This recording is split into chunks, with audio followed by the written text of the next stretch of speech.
नमस्कार दोस्तों, मैं डॉक्टर दीपक सिंह बादल आपके मध्य में हिंदी व्याकरण के अंतर्गत 100 महत्वपूर्ण प्रश्नों की श्रृंखला को लेकर आपके मध्य में उपस्थित हूं, जो आपके लिए उत्तर प्रदेश पुलिस परीक्षा से लेकर भारतवर्ष की सभी परीक्षाओं के लिए उपयोगी होने वाली है। तो आइए शुरुआत करते हैं आज के पहले प्रश्न के साथ। किसी व्यक्ति, वस्तु, स्थान के नाम तथा भाव या दशा को कहते हैं। विकल्प ए संज्ञा, बी क्रिया, सी सर्वनाम, डी विशेषण। तो आप जानते हैं किसी व्यक्ति, वस्तु, स्थान के नाम तथा भाव या दशा को संज्ञा कहते हैं। हिमालय पर्वतों का राजा है, में संज्ञा शब्द है। विकल्प ए राजा, बी पर्वतों, सी हिमालय, ये सभी। तो हिमालय पर्वतों का राजा है, इस वाक्य में जो संज्ञा शब्द है वो है हिमालय। संज्ञा के प्रमुख भेद कितने हैं? विकल्प ए 3, बी 4, सी 2, डी 1। तो संज्ञा के जो प्रमुख भेद हैं वो हैं 3। अगला, आज बहुत गर्मी है, में संज्ञा शब्द है। विकल्प ए आज, बी है, सी बहुत, डी गर्मी। तो आज बहुत गर्मी है वाक्य में जो संज्ञा शब्द है वो है गर्मी। हिमालय, दशरथ, अयोध्या संज्ञा शब्द हैं। विकल्प ए भाववाचक, बी व्यक्तिवाचक, सी जातिवाचक, डी ये सभी। तो हिमालय, दशरथ, अयोध्या ये सब व्यक्तिवाचक संज्ञा के उदाहरण हैं।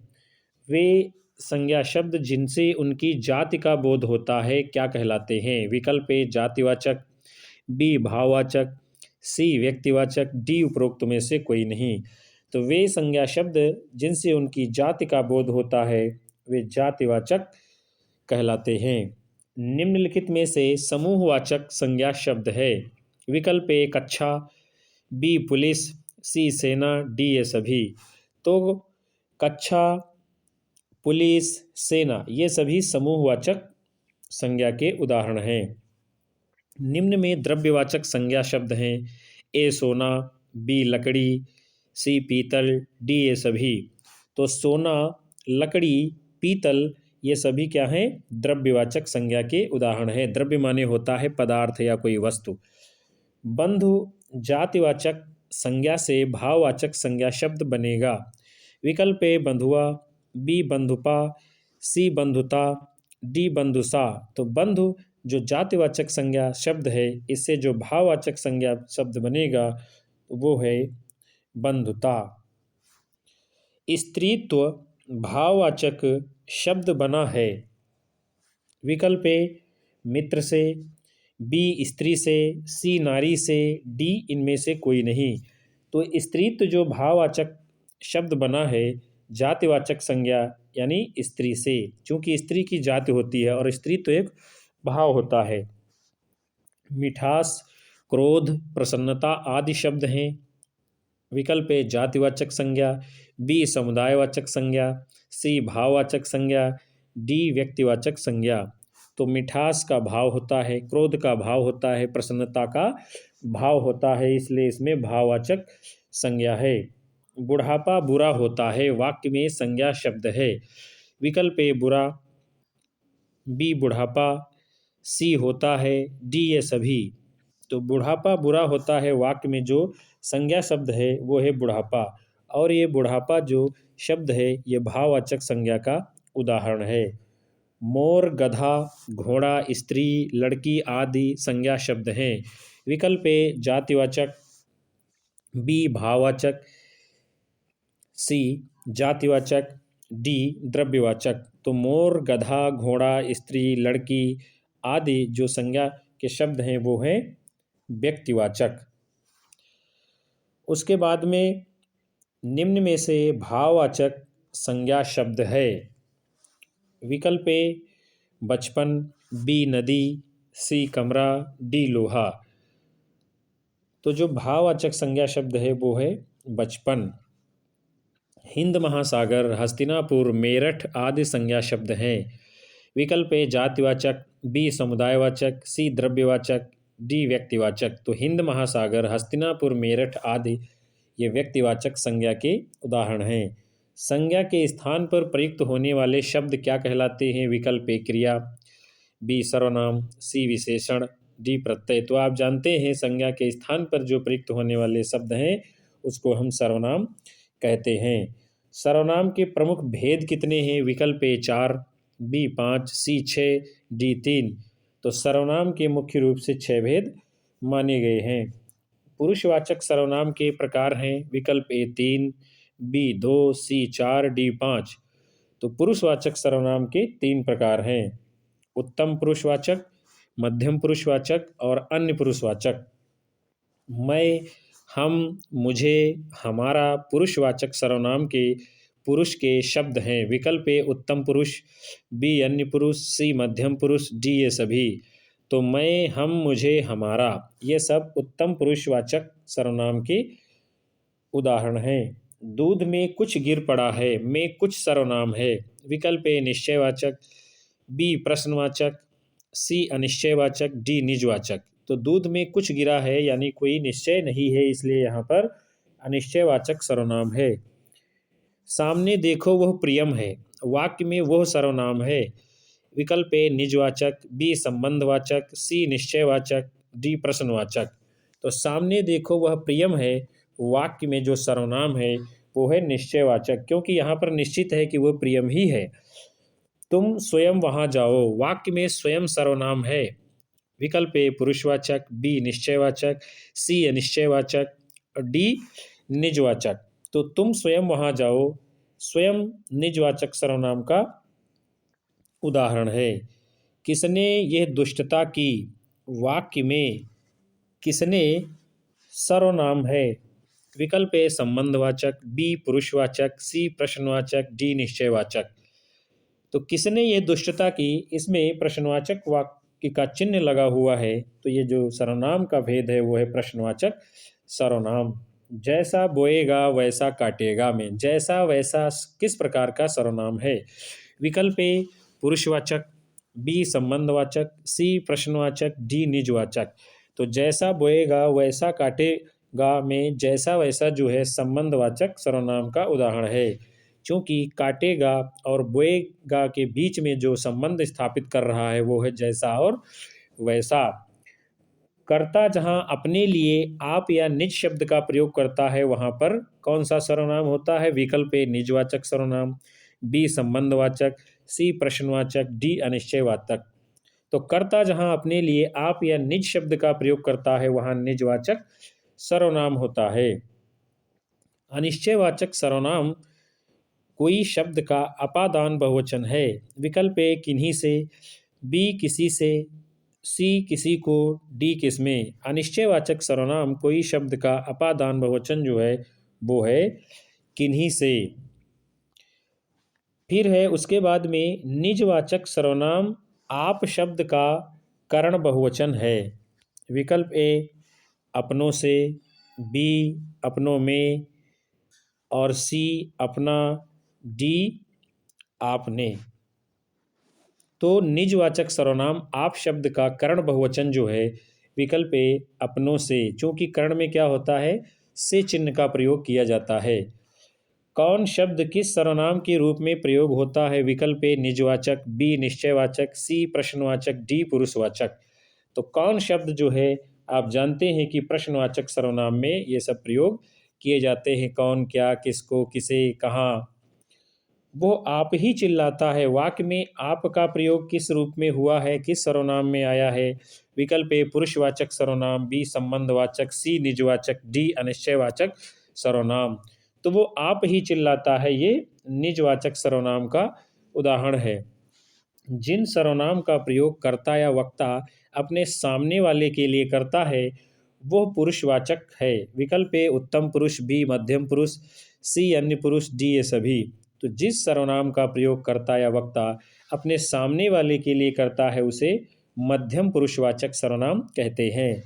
जिन शब्दों से कार्य का होना या किया जाना पाए जाए वे शब्द कहलाते हैं। विकल्प ए क्रिया, बी सर्वनाम, सी संज्ञा, डी विशेषण। तो जिन शब्दों से कार्य का होना या किया जाना पाया जाए वे शब्द क्रिया कहलाते हैं। कर्म के आधार पर क्रिया के कितने भेद हैं? विकल्प ए 2, बी 3, सी 4, डी 5। तो कर्म के आधार पर जो क्रिया के भेद हैं वो 2 भेद हैं। कौन कौन से? नंबर एक कर्मक, नंबर 2 द्विकर्मक। प्रयोग के आधार पर क्रिया के कितने रूप हैं? विकल्प ए 4, बी 3, सी 5, डी 2। तो प्रयोग के आधार पर क्रिया के 5 भेद हैं।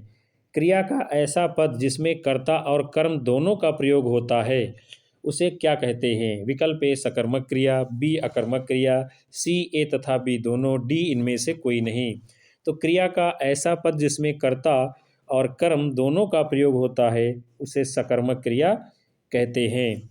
बालिका हंसती है वाक्य में हंसती क्रिया किस प्रकार की है? विकल्प ए सकर्मक क्रिया, बी सामान्य क्रिया, सी अकर्मक क्रिया, डी ये सभी। तो बालिका हंसती है वाक्य में हंसती क्रिया जो है वो अकर्मक क्रिया का उदाहरण है।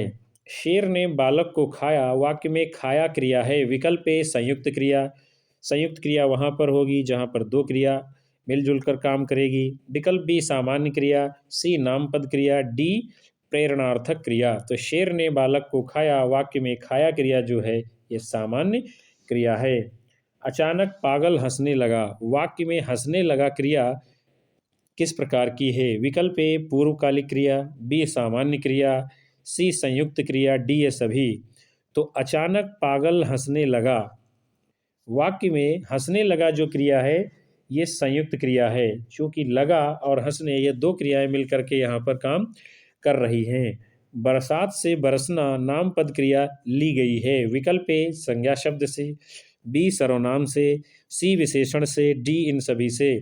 तो बरसात से बरसना नामपद क्रिया जो ली गई है वो संज्ञा शब्द से ली गई है। मैंने उससे फूल तुड़वाए वाक्य में तुड़वाए क्रिया किस प्रकार की है? विकल्प ए प्रेरणार्थक, बी पूर्वकालिक, सी सामान्य, डी नामपद। तो मैंने उससे फूल तुड़वाए यानी क्या है? प्रेरणा दे करके उससे किसी दूसरे से तुड़वाया जा रहा है, इसलिए किस प्रकार की क्रिया है? प्रेरणार्थक क्रिया है। उसके बाद में मैंने लिख कर विश्राम किया, लिख कर क्रिया किस प्रकार की है? विकल्प ए संयुक्त, बी नामपद, सी पूर्वकालिक, डी सामान्य। तो मैंने लिख कर विश्राम किया वाक्य में लिख कर क्रिया जो है पूर्वकालिक क्रिया है। क्योंकि पहले क्या है? लिखा गया है, उसके बाद में विश्राम किया गया है। नर्तकी लड़की को नृत्य सिखाती है वाक्य में क्रियाएं हैं। विकल्प ए 1 कर्म, बी 2 कर्म, सी 3 कर्म, डी ये सभी। तो नर्तकी लड़की को नृत्य सिखाती है, इसमें क्या है? लड़की और नृत्य ये 2 कर्म हैं। जहाँ मूल धातु से बनी क्रिया का एक ही पद वाक्य हो वहाँ क्रिया क्या होती है? विकल्प ए नामपद, बी संयुक्त, सी सामान्य, डी पूर्वकालिक। तो जहाँ मूल धातु से बनी क्रिया का एक ही पद वाक्य हो वहाँ पर सामान्य क्रिया होती है। भगोड़ा से भागना नामपद क्रिया है। विकल्प ए संज्ञा शब्द से, सी विशेषण से, बी विशेषण से, सी सर्वनाम से, डी ये सभी। तो भगोड़ा से जो भागना नामपद क्रिया बनी है ये विशेषण से बनी है। दुख दूना हो गया वाक्य में दूना हो गया क्रिया किस प्रकार की है? विकल्प ए पूर्वकालिक, बी नामपद, ए सी प्रेरणार्थक, डी संयुक्त। तो दुख दूना हो गया वाक्य में दूना हो गया क्या है? संयुक्त क्रिया है। एक तो दूना दूसरा हो गया। हरि ने पत्र मंगवाया में मंगवाया क्रिया है। विकल्प ए प्रेरणार्थक, बी नामपद, सी पूर्वकालिक, डी संयुक्त। तो हरि ने पत्र मंगवाया यानी किसी दूसरे से प्रेरणा दे करके मंगवा रहा है, इसलिए इसमें प्रेरणार्थक क्रिया है। जो शब्द संज्ञा या सर्वनाम शब्द की विशेषता बताते हैं उन्हें क्या कहते हैं? विकल्प ए संज्ञा, बी क्रिया, सी विशेषण, डी सर्वनाम। तो जो शब्द संज्ञा या सर्वनाम शब्द की विशेषता बताते हैं उन्हें विशेषण कहते हैं। विशेषण के भेद माने गए हैं। विकल्प ए 5, बी 4, सी 6, डी 3। तो विशेषण के 4 भेद माने गए हैं। गुण दोषवाचक विशेषण है। विकल्प ए कायर, कायर क्या है? कोई है तो इसका दोष है। फिर है डरपोक, डरपोक क्या है, ये भी दोष है। वीर है कोई है तो उसका ये गुण है, अर्थात कायर, डरपोक, वीर ये गुण दोषवाचक विशेषण सभी हैं।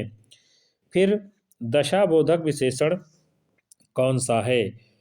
विकल्प ए सूखा, और बी हरा, सी पतला मोटा, डी ये सभी। तो सूखा क्या है, ये उसकी दशा है। हरा भरा है कोई पेड़ पौधा हरा भरा, ये भी उसकी दशा है। कोई पतला मोटा है, ये भी उसकी दशा है। तो ये सब क्या है, सूखा, हरा, पतला मोटा, ये सब दशाबोधक विशेषण हैं। रंगवाचक विशेषण है सूखा, बी गोल, सी नीला, डी नुकीला। तो नीला क्या है, रंगवाचक विशेषण है। गोल, नुकीला, वर्गाकार, आयताकार आदि विशेषण हैं। विकल्प ए आकार बोधक, बी समय बोधक, सी रंग बोधक, डी गुणदोषवाचक। तो गोल, नुकीला, वर्गाकार, आयताकार ये जो है आकार बोधक हैं, क्योंकि गोल क्या है, आकार है कोई, नुकीला आकार है, वर्गाकार वर्ग का आकार है, आयताकार आयत के रूप में आकार है। फिर है सवेरे, शाम, अगला, पिछला आदि विशेषण हैं। विकल्प ए समय बोधक, बी आकार बोधक, सी दशा बोधक, डी इनमें से कोई नहीं। तो सवेरे, शाम, अगला, पिछला ये सब क्या है, समय बोधक विशेषण हैं। फिर 2 किलो नमक विशेषण का कौन सा भेद है? विकल्प ए गुणवाचक, गुण का नमक से कोई संबंध नहीं है। बी संख्यावाचक, सी परिमाणवाचक, डी इनमें से कोई नहीं। तो 2 किलो नमक क्या है, मात्रा की बात की जा रही है, परिमाण माने मात्रा होता है, इसलिए ये परिमाणवाचक विशेषण है। फिर है जिससे निश्चित नाप तौल का, मात्रा आदि का ज्ञान होता है। तो जिससे निश्चित माप तौल, मात्रा आदि का ज्ञान होता है, उसको जो है किस विशेषण के नाम से जानते हैं? विकल्प ए निश्चित परिमाण बोधक, बी अनिश्चित परिमाण बोधक, सी समय बोधक, डी इनमें से कोई नहीं। तो जहाँ पर निश्चित नापतौल मात्रा का बोध होता है उसे निश्चित परिमाणवाचक विशेषण कहते हैं, और जहाँ पर निश्चित नहीं होता है तो उसे अनिश्चित परिमाणवाचक विशेषण कहा जाता है। विशेषण की कितनी अवस्थाएं हैं? तो विशेषण की 3 अवस्थाएं मानी गई हैं। नंबर 1 मूल, बी उत्तरावस्था, और तीसरा है उत्तमावस्था। यानी इसकी क्या है, 3 अवस्थाएं मानी गई हैं। विशेषण की अवस्थाओं के नाम क्या हैं? एक मूलावस्था, बी उत्तरावस्था, सी उत्तमावस्था, डी ये सभी। तो मूलावस्था, उत्तरावस्था, उत्तमावस्था ये सभी जो है विशेषण की अवस्थाएं मानी गई हैं। हरि चपल बालक है में चपल विशेषण की कौन सी अवस्था है? विकल्प ए उत्तरावस्था, बी उत्तमावस्था, सी मूलावस्था, डी इनमें से कोई नहीं। तो हरि चपल बालक है में चपल जो विशेषण है ये मूलावस्था का है, क्योंकि उत्तरावस्था में ये चपलतर बनेगा और उत्तमावस्था में चपलतम बनेगा। हिमालय की ऊंचाई अधिकतम है, वाक्य में अधिकतम कौन सी अवस्था है? विकल्प ए उत्तमावस्था, बी उत्तरावस्था, सी मूलावस्था, डी ये सभी। तो हिमालय की ऊंचाई अधिकतम है, वाक्य में अधिकतम ये उत्तमावस्था का मूल रूप है, और मूलावस्था में अधिक बनेगा और उत्तरावस्था में अधिकतर बनेगा, जबकि उत्तमावस्था में क्या बनेगा, अधिकतम। उत्तमोत्तम शब्द किस विशेषण की अवस्था का है? विकल्प ए उत्तरावस्था, बी उत्तमावस्था, सी मूलावस्था, डी ये सभी। तो उत्तमोत्तम जो शब्द है वो है उत्तमावस्था का। मूलावस्था में ये उत्तम बनेगा और उत्तरावस्था में उत्तमतर बनेगा। महाभारत श्रेष्ठ ग्रंथ है, वाक्य में श्रेष्ठ विशेषण की अवस्था है। विकल्प ए उत्तमावस्था, बी उत्तरावस्था, सी मूलावस्था, डी ये सभी। तो महाभारत श्रेष्ठ ग्रंथ है, वाक्य में जो श्रेष्ठ है वो मूलावस्था का विशेषण का उदाहरण है, और उत्तरावस्था में श्रेष्ठतर बनेगा जबकि उत्तमावस्था में श्रेष्ठतम बनेगा।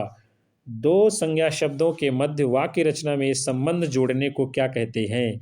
विकल्प ए अव्यय, बी उपसर्ग, सी प्रत्यय, डी ये सभी। तो 2 संज्ञा शब्दों के मध्य वाक्य रचना में संबंध जोड़ने वाले को क्या कहते हैं? अव्यय। वे शब्द जो संज्ञा पदों या सर्वनाम पदों के मध्य संबंध स्थापित करते हैं क्या कहलाते हैं?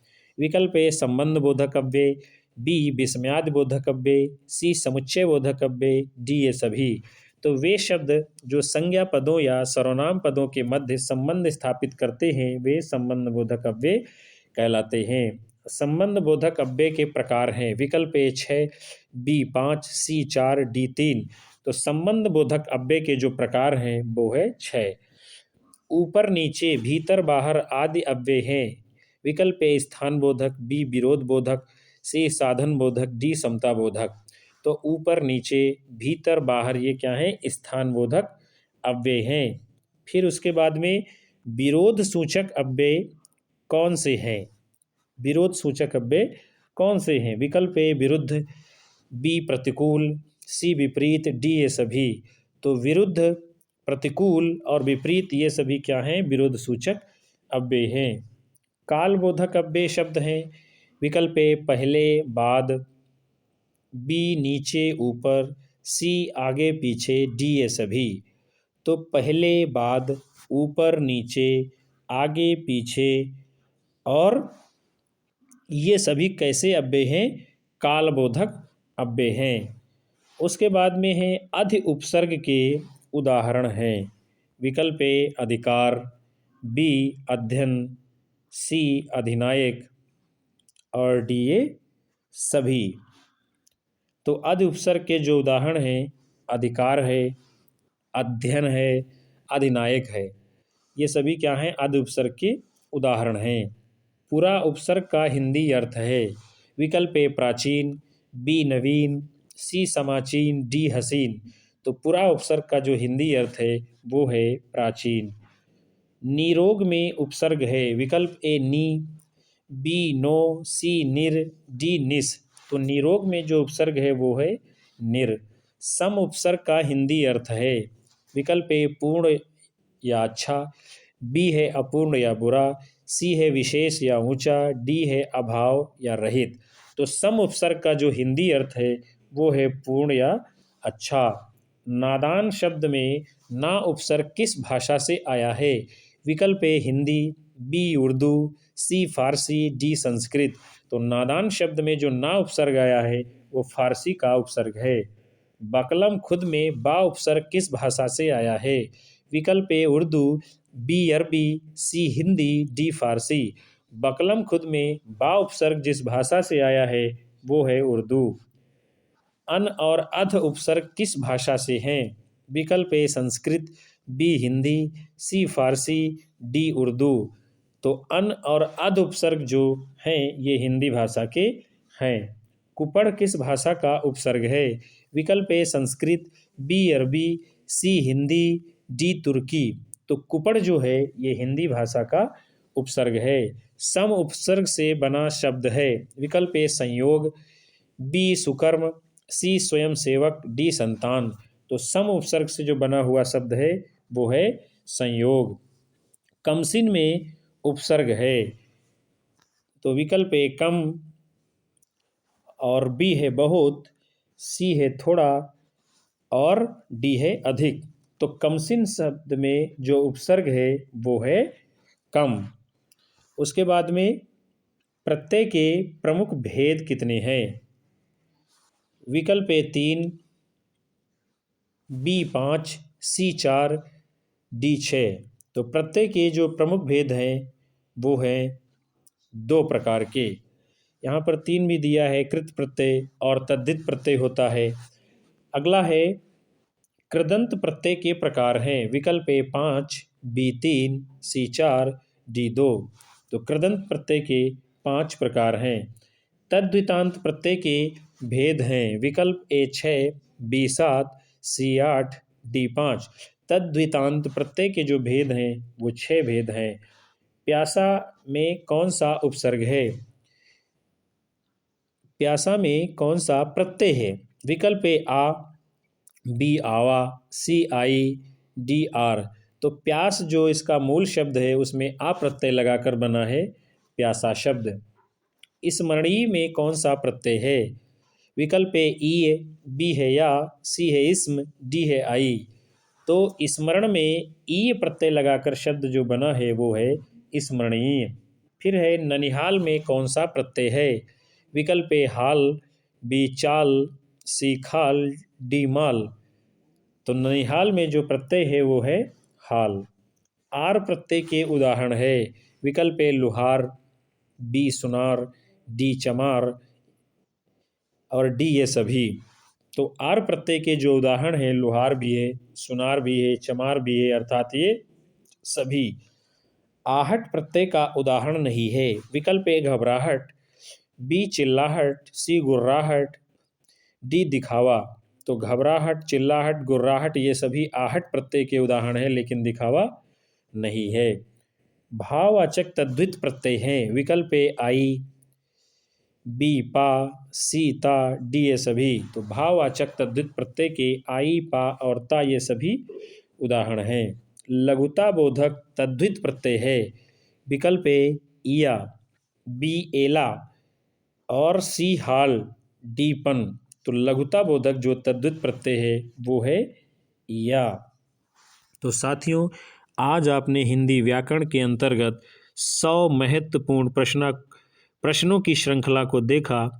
मैं उम्मीद करता हूं कि आपको ये श्रृंखला पसंद आई होगी, और यदि पसंद आई है तो कृपया वीडियो को लाइक करें, शेयर करें, कमेंट करें। यदि आप हमारे चैनल पर अभी तक नए हैं तो तुरंत सब्सक्राइब कर बेल आइकन दबा लें, ताकि आगे आने वाली कक्षा आपको सबसे पहले प्राप्त हो। तब तक के लिए नमस्कार, धन्यवाद।